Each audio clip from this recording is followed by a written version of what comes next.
오늘 우리가 읽었던 이 본문 말씀, 특별히 27절부터 29절까지의 이 세 절의 말씀에 등장하는 그 요한, 세례 요한의 그 마지막 모습은 제가 읽었던 동백꽃이라는 그 김선태 시인의 시를 닮았습니다. 짧은 시인데요. 제가 한번 읽어보겠습니다. 동백은 두 번 꽃을 피운다. 살아서 한 번, 죽어서 한 번이다. 보아라, 두 눈 벌겋게 뜨고 피어있는 저 동백 처형장의 낭자한 몸꽃들. 세례 요한이 몇 살 정도 되었을까요? 30대 중반이었을 것입니다. 가장 화려한 젊음을 보여주는 나이 아닙니까? 꽃처럼 피어났던 그 세례 요한이 가장 왕성하게 사역하고 가장 왕성하게 우리 주님을 증거해야 될 그 세례 요한이 가장 아름답게 핀 그 시간에 너무나 슬픈 모습으로, 너무나 무력한 모습으로 떨어져 죽는 장면이 들어가 있습니다. 그런데 사실 세례 요한이 죽은 사건은 이미 일어났습니다. 그죠? 예수님이 회개하라 천국이 가까웠다라고 말씀하시면서 첫 번째 제자들을 부르실 때 이미 세례 요한은 옥에 갇힌 후였습니다. 그리고 그 후에 세례 요한은 오늘 본문이 기록된 대로 목이 달아나 참수형의 순교에 처해집니다. 근데 이미 지나가 버린 그 사건을, 이미 발생한 지 오래된 그 사건을 왜 마가복음 6장에 와서야 성령님이 마가복음 6장에 와서야 이 이야기를 하는가? 그게 굉장히 중요합니다. 오늘 우리가 읽었던 이 말씀, 본문 말씀 그 바로 앞에는 12절 13절에 이런 이야기가 있습니다. 제자들이 나가서 회개하라 전파하고 많은 귀신을 쫓아내며 많은 병자에게 기름을 발라 고치더라. 제자들이 지금 뭐 하고 있죠? 예수님이 지금까지 혼자 했던 그 일을 하고 있습니다. 이게 뭐예요? 제자 훈련의 꽃이에요. 지금까지 시작이었어요. 이제 진짜 제자 훈련이 시작돼요. 근데 실제로 어떤 일이 일어납니까? 30절에 예수님, 귀신이 나가버렸어요. 예수님, 병자가 일어나 버렸어요. 예수님, 한 번도 설교학 배워본 적이 없는데 제가 말이 막 나가면서 사람들이 막 울어요. 이런 일이 뭐예요? 실제로 일어나 버리는 거죠. 이때 예수님이 가장 제자들이 업됐을 때, 가장 의기양양해졌을 때, 야, 이런 재미로 사역하는구나, 이런 재미로 예수님 제자 되는구나, 이러다 보면 정말 예수님이 나를 높여주시는 거구나, 세상에서 목사 되고 신부 되고 세상에 선교사 되면 박수 받는구나, 이 생각할 때 예수님 무슨 이야기 하세요? 세례 요한의 순교 이야기를 하세요. 너희가 지금 세례 요한의 모습을 보았느냐? 그의 죽음을 기억하느냐? 너희들이 지금 행하고 있는 이것이 제자훈련의 꽃이다. 그러나 제자훈련의 열매는 따로 있다. 제자훈련의 열매는 순교다. 내가 가는 길이 세례 요한의 길이고 너희가 내 뒤를 따라와야 될 그 길이 세례 요한의 순교의 길이다. 박수받고 환호받고 사람들이 칭찬해주고 우리 목사님, 우리 선교사님, 우리 예수님의 제자님, 그게 아니고 너가 내 종으로, 내 제자로, 너 가정에, 직장에, 교회에 너를 보낸 것은 죽으라고, 순교하라고 너를 보낸 거다. 그 얘기 하시려고 제자들이 가장 화려한 사역을 하는 이 시점에, 가장 멋있는 실제적인 제자훈련하는 이 시간에 제자훈련의 그 열매는 순교야, 그 얘기를 하는 것이죠. 오늘 본문에서 예수님은 세례 요한과 헤롯과 헤로디아의 모습을 세 가지로 대조시킵니다. 이 세 가지 대조되는 모습을 보면 내가 쫓아가야 될 길이, 그 순교의 길이, 나의 십자가를 지고 예수님을 따라가는 그 길이 어떤 길인지가 이 세 가지 대조되는 모습에서 등장합니다. 첫 번째로요, 세례 요한은 죄를 죽도록 미워하는데요, 그렇게 끔찍한 죄인은 끝까지 참아줍니다. 세례 요한이 헤롯에게 뭐라고 이야기합니까? 동생의 아내를 취한 것이 옳지 않다. 동생의 아내를 취하면 그게 어떤 죄죠? 근친 상간의 죄입니다. 헤로디아는 자기의 조카 딸이었거든요. 헤롯 안디바는 유대인의 왕이 되고 싶은 거예요. 자기 아버지처럼. 예수님 태어나셨을 때 베들레헴의 아기들을 죽였던 그 헤롯 대왕이 자기 아버지인데, 그 헤롯 대왕처럼 이스라엘 전체를 다스리는 이스라엘의 왕이 되고 싶으니까 자기의 신분이 이게 분봉왕이거든요. 자기 신분이 안 되니까 누구와 결혼하고 싶어 해요? 이스라엘의 그 왕조의 후손인 헤로디아와 결혼하고 싶은 거죠. 무엇임에도 불구하고 근친 상간의 죄를 범하는 것임에도 불구하고, 그러니까 세례 요한이 뭐라고 이야기합니까? 그것은 근친 상간의 죄다라고 말합니다.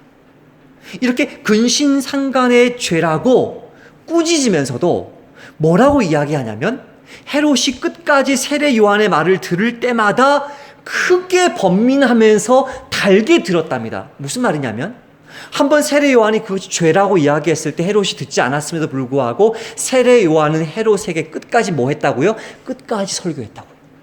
끝까지 가르쳤어요. 끝까지 충고했어요.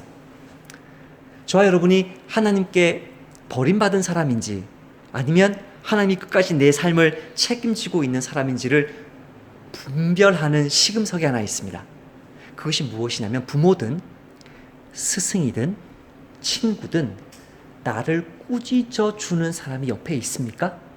그 사람은 하나님이 그 옆에 있는 사람입니다. 나를 꾸짖어 주는 사람이 없다. 그 사람은 둘 중에 하나입니다. 그런 사람을 보내줬는데 그 사람을 거부하고 있든지 하나님으로부터 버림받은 사람입니다. 세례 요한은 끝까지 헤롯 곁에 머물러서 헤롯을 어떻게 하고 있습니까? 꾸짖고 있습니다.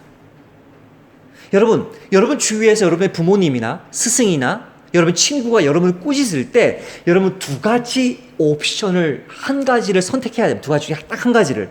첫 번째는 그 죄를 버리는 것입니다. 꾸짖음 받은 그 죄를 버리는 것입니다.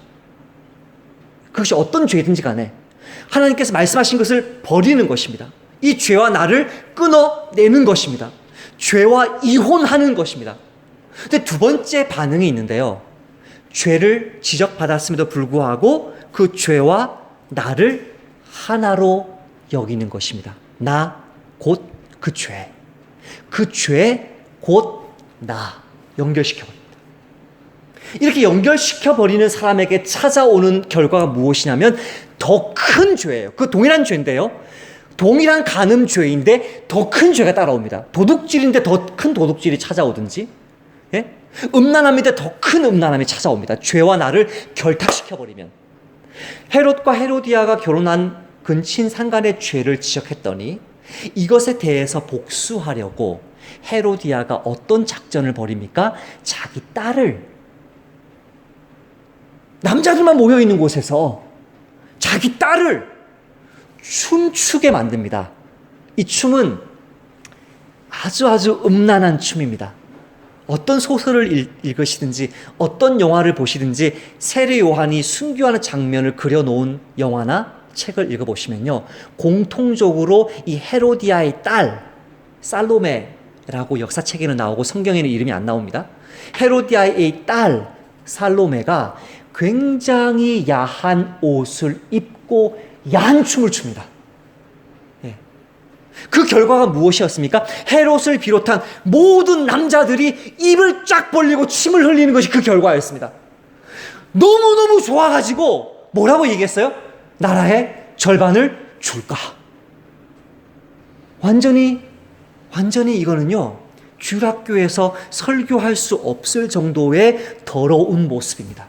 이날 밤에 헤롯이 헤로디아와 함께 있었다고 할지라도 헤롯의 머릿속에는 헤로디아의 딸이 춤추는 모습만 생각났을 것입니다.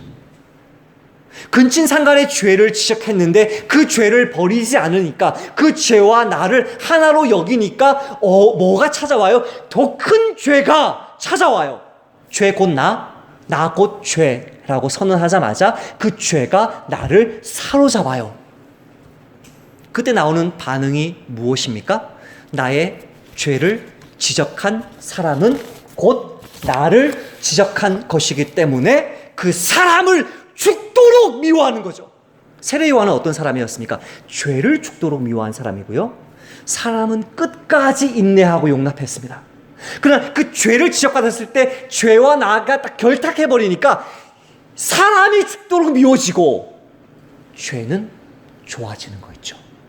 심지어 헤롯까지도 들으면서도 우유부단하게 결단하지 않고 미루니까 결국은 세례 요한의 피를 자기 손에 묻히게 되는 것입니다. 누가 순교하는 예수님의 참 제자입니까? 죄를 죽도록 미워하는 사람입니다. 그 죄를 버리지 않는 사람이라 할지라도 끝까지 남편이든 아내든 부모든 자식이든 친구든 끝까지 용납하고 끝까지 축복하는 사람, 그 사람이 순교하는 예수님의 참 제자입니다. 두 번째로 세례 요한과 헤롯과 헤로디아는 어떻게 본문에서 대조되고 있습니까? 세례 요한은 굉장히 외로운 모습으로 감옥에 홀로 갇혀 있는 반면에 헤롯은 수없이 많은 사람들 주변에 둘러싸여 있습니다. 그 사람들은 그 당시 당대에 가장 유명한 사람들입니다. 대신들, 천부장들, 귀인들. 헤롯은 자기의 가치를 누구를 통해서 확인받고자 합니까? 자기 주변에 몰려든 사람들을 통해서 확인받고자 합니다. 동창회에 가는 이유가 그것 아닙니까? 동호회에 가는 이유가 그것 아닙니까? 내 주변에 있는 친구들 있을 때마다 내 친구 검사야, 내 친구 뭐야, 이렇게 막 거들먹거리는 거 그거 아닙니까?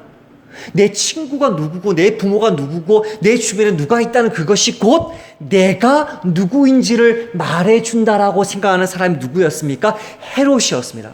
이 사람이 이미 분봉 왕임에도 불구하고 어마어마한 권세를 가지고 있음에도 불구하고 주변 사람들을 통해서 자기 밑에서 굽신거리는 사람을 통해서 자기가 누구인지를 확인받고 싶어 합니다. 이런 사람이 목사가 되고 이런 사람의 입에서 설교의 능력이 나타나고 귀신이 내쫓겨지고 이런 사람들 입에서 병자가 고쳐진다? 어마어마한 위험에 처하게 될 것입니다. 성도들로 하여금 우상 숭배하게 만들 것입니다. 지금 가톨릭 교회가 난립니다. 가톨릭 교회의 3인자 세 번째 이 랭킹 3위가 지금 아동 성추행에 걸려서 지금 호주 법원에 기소되어 있죠. 2인자의 그 비서입니까? 그 사람도 역시 신부인데 곧 감독으로 주교로 올라갈 사람인데 환각 파티하면서 동성애를 하고 있는 현장에서 이번에 붙잡혔습니다. 바티칸 그 아파트에서. 어마어마한 탐욕과 권력욕과 돈에 미친 사람들이 예수님의 제자의 권세를 가지게 될 때 어떤 일이 일어나겠습니까? 세례 요한은 어떤 모습으로 등장합니까? 홀로 감옥에 갇혀 있으면서도 아무런 원망과 불평을 하지 않는 모습으로 등장합니다. 이 사람은 처음에 등장할 때부터 어디에 있었습니까? 광야에 있었습니다. 하나님 한 분 그 위로 주시지 않으면 견딜 수 없는 곳이 광야입니다. 하나님 한 분을 기뻐하지 못하면 참을 수 없는 선교지 중에서도 가장 구석에 오지에 낙도에 머물러 있었던 사람입니다. 근데 하나님이 불러내시는 거예요. 불러내시니까 사람들 앞에 섰어요. 사람들 앞에서 나서고 싶은 사람이 아니고요. 유명한 교사 중에 애니 플린트라는 자매가 있습니다.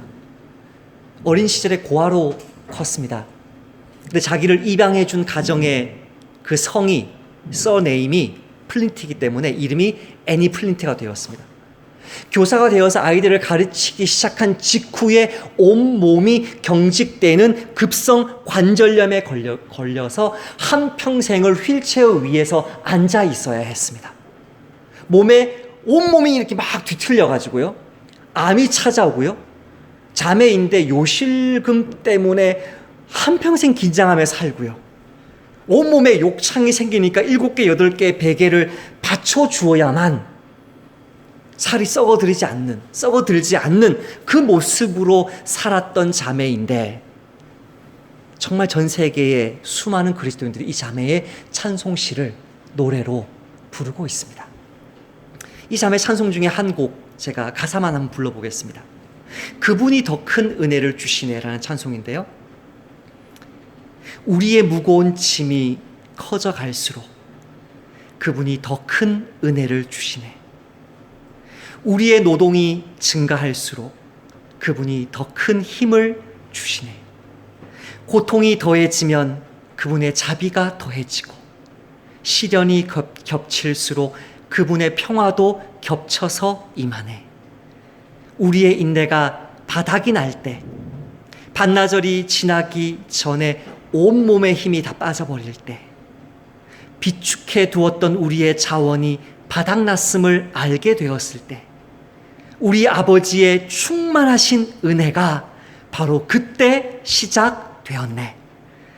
그분의 사랑은 한이 없고 그분의 은혜는 측량치 못하며 그분의 능력의 끝은 사람이 짐작할 수조차 없다네.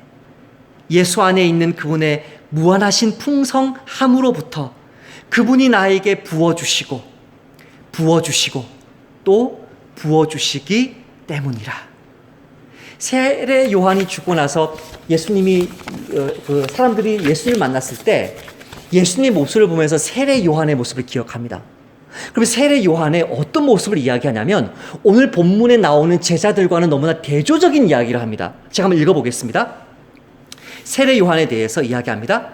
요한은 아무 표적도 행하지 아니하였으나 요한이 이분을 가리켜 예수님 이 사람을 가리켜 말한 것은 다 참이라. 한 번도 요한은 기적 행한 적이 없습니다. 단 한 번도 귀신 내쫓은 적이 없습니다. 병자를 일으킨 적이 없습니다. 뭐만 했습니까? 설교만 했습니다. 설교만 했는데 그 설교가 100% 참이었습니다. 예수님이 누구인지를 말해주고 예수님의 제자가 어떤 삶을 사는지를 자기의 모습으로 보여주었습니다. 그 세례 요한의 증거 때문에 수없이 많은 사람들이 예수님을 보면서 세례 요한을 떠올리게 되고 세례 요한을 통해서 예수님을 만나게 되었습니다. 헤롯은 어떻게 이야기합니까? 분봉왕이면서도 자기에게 없는 권세를 주겠다라고 허풍을 떱니다. 나라의 절반이라도 주는 것은 로마 황제의 일이지 헤롯의 일이 아닙니다. 분봉왕이라는 이 단어 자체가 4분의 1만 다스리는 왕이라는 뜻입니다. 자기가 이스라엘 나라의 4분의 1만 다스리면서 어떻게 절반을 준단 말입니까? 그렇게 막 허풍을 떨다가 자기 말을 주워 담지 못해서 하나님의 선지자를 죽이게 됩니다. 세례 요한은 침묵합니다. 말할 때만 말합니다. 그러나 그 말이 무슨 말입니까? 참말입니다. 세 번째로 세례 요한과 헤로디아는 하나님의 심판에 있어서 완전 대조적인 모습을 보여줍니다. 세례 요한은 너무나 무력하게 죽습니다. 오늘 우리가 읽었던 말씀 그대로입니다. 왕이 곧 치위병 하나를 보내어 요한의 머리를 가져오라 명하니 스데반처럼 일장연설이라도 했으면 어땠을까요? 마지막 정말 선교가 무엇인지 신앙이 무엇인지 제자도가 무엇인지 일장연설과 설교를 했으면 어땠을까요? 그러나 세례 요한은 그것을 원하지 않습니다. 세례 요한이 원하는 것은 한 가지입니다. 요한복음 3장 29절 말씀 읽겠습니다. 신부를 취하는 자는 신랑이나 서서 신랑의 음성을 듣는 친구가 크게 기뻐하나니 나는 이러한 기쁨으로 충만하였노라. 그는 흥하여야 하겠고 나는 쇠하여야 하리라. 여러분의 남편과 아내, 여러분의 교우들, 여러분의 자녀들을 대할 때 여러분은 그들 위해 군림하고 그들 위해서 권위를 가지고 그들에게 말씀을 가르치고 귀신을 내어쫓고 병자를 고치는 그런 권능으로 여러분을 사용하시겠죠. 그러나 그것은 이제 본격적인 제자훈련이 시작된 것뿐입니다. 진짜 제자훈련은 뭐죠? 여러분이 죽는 것입니다. 여러분의 권위를 내려놓는 것입니다. 여러분의 특권을 내려놓는 것입니다. 칼자루를 상대방에게 쥐어주는 것입니다. 상대방이 언제든지 내 목을 칠 수 있도록 내어주는 것입니다. 그래야 여러분이 예수님의 제자로서 정말 죽으려고 칼자루를 쥐어주고 목을 내어놓는데 뭐예요? 사는 거죠. 이 사람을 통해서 하나님의 선교가 이루어지는 거죠. 끝까지 하나님의 한 분의 그 위로를 기다리면서 묵묵하게 하나님의 심판을 기다리면 그 사람은 허망하게 죽는 것 같으나 우리 주님께서 그 잠자는 것과 같은 죽음을 통해서 놀랍게 일으켜 줍니다. 근데 이 헤롯과 헤로디아를 보세요. 세례 요한이 끝까지 바른 말하고 그 죄를 지적했는데 끝까지 회개하지 않다가 세례 요한을 죽인 지 몇 년 후에 이 사람이 어떻게 됩니까?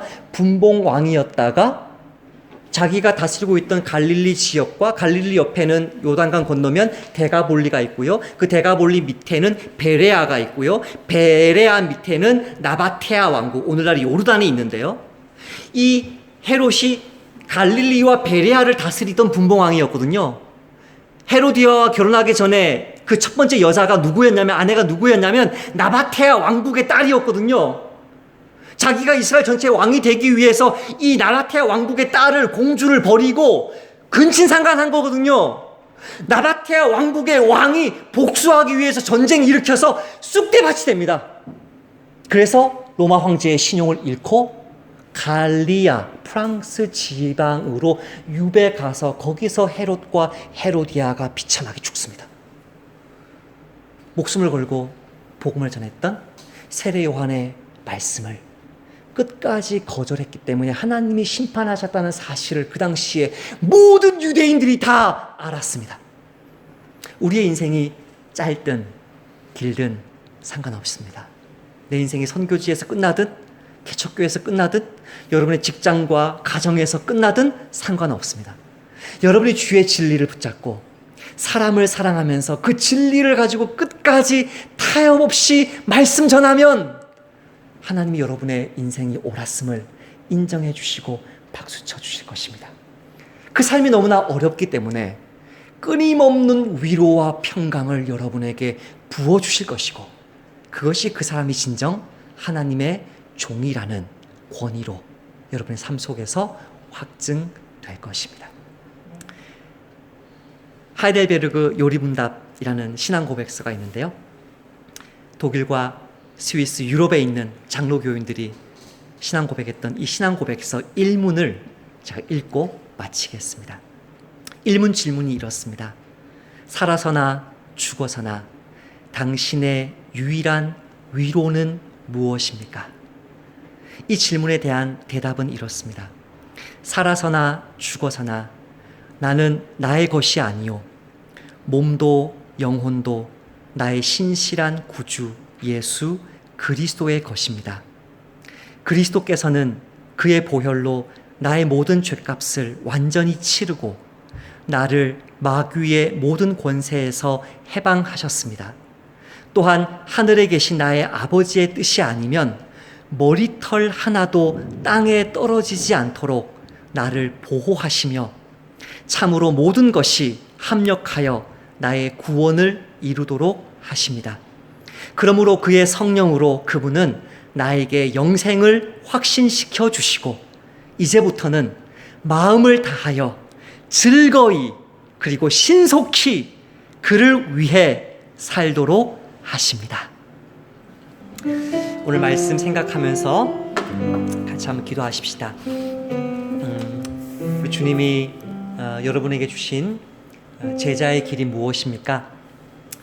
그것은 추기경으로, 주교로, 신부로, 목사로, 또 권사, 장로 그런 직분으로 높아지는 것이 아닙니다. 정말 여러분이 그런 자리에 앉아보시면 알 것입니다.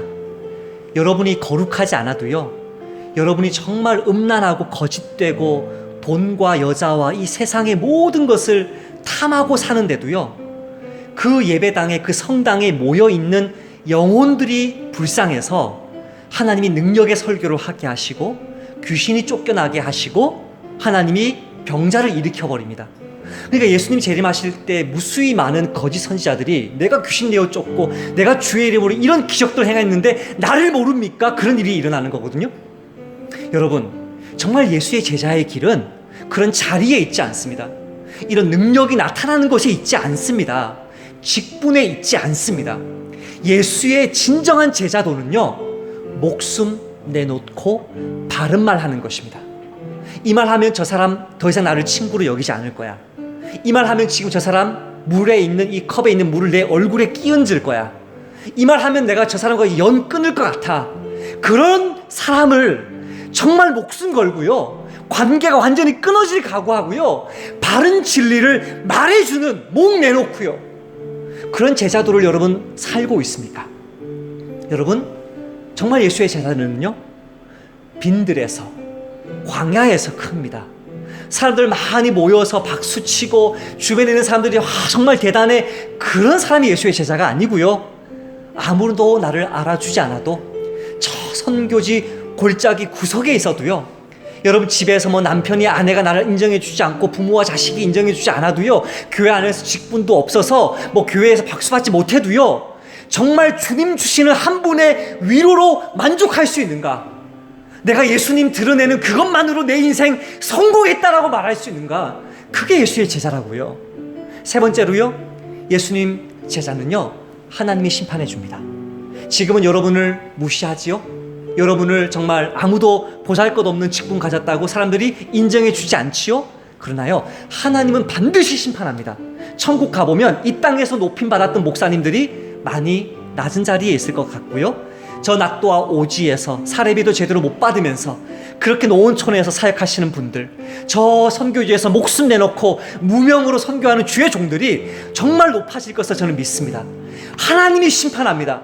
나의 말을, 권면을 듣지 않았던 사람들이 정말 헤롯과 헤로디아처럼 영원한 죽음에 취해질 것이고, 정말 사람들이 인정해 주지 못해도 묵묵하게 복음 전하는 사람들, 하나님이 정말 높여주실 것입니다. 이 세 가지 말씀 붙들고 합심해서 1분간 통성으로 기도하겠습니다.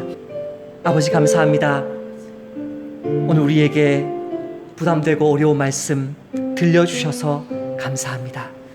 주님, 나에게도 목숨 걸고 나를 꾸짖어주는 주의 종을 보내어 주십시오. 또 내가 동일하게 세례 요한처럼, 동일하게 예수님과 제자들처럼 결코 타협하지 아니하고 사랑 안에서 진리를 말하는 한평생 되게 하여 주옵소서. 그것이 외롭고 어렵고 힘들고 사람들이 조롱할지라도 우리 주님의 평가는 다를 줄 믿고 세상이 알지 못하는 위로와 평강을 이번 한 달도 넘치도록 누리는 이 자리에 있는 모든 주의 남종들, 여종들 되도록 복 내려 주옵소서. 예수님의 이름으로 기도하옵나이다. 아멘.